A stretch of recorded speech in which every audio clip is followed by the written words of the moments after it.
Mix by AG recording studio.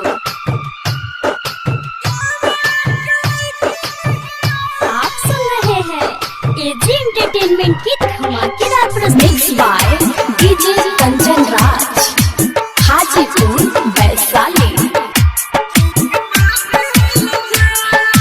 ओकरा सिवा कोई दूजा, हाँ ओकरा सिवा कोई दूजा, कहबो आवे ना धयान।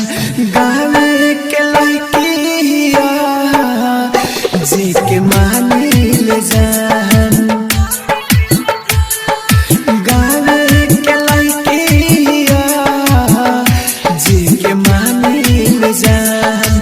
ओकरा सिवा कोई दूजा, कहबो आवे ना धयान। गावे के लड़किया जी के मानी ले जान। हम गावे के लड़किया जी के मानी ले जान। Mix by AG recording studio.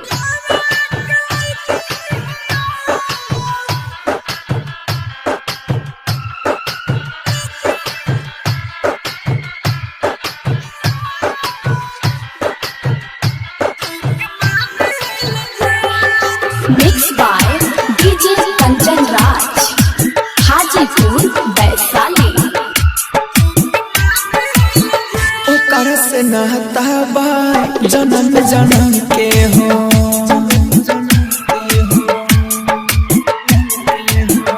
ओकर से नहता बा जन्म जन्म के हो। दिल से माने ले चाहे वो हमके हो।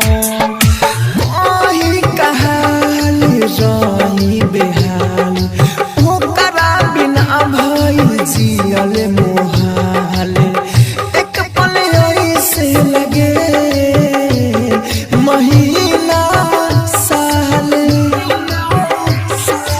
ओकरे का करी बड़ाई, ओकरे का करी बड़ाई।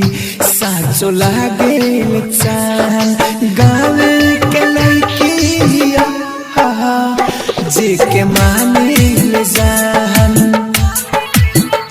हम गावे के लड़किया जी के मानी ले जान। आप सुन रहे हैं एजी एंटरटेनमेंट की धमाकेदार प्रस्तुति।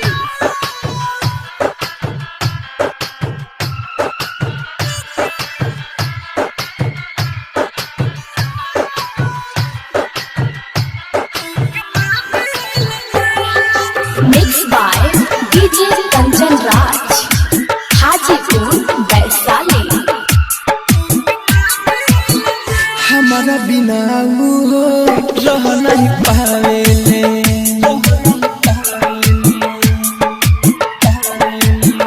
हमारा बिना वो रह नहीं पावेले। चोरी चुपे घरवा से मिले रोज आवेले। साचे बाबा के छुट्टी नहीं साथ, सपनों में सजल बा डोली बारात। कोइला से वादा हथवा में धाई के हाथे।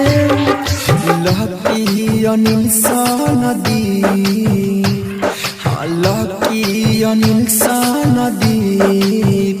बिया राहुल के साथ गावे के लड़की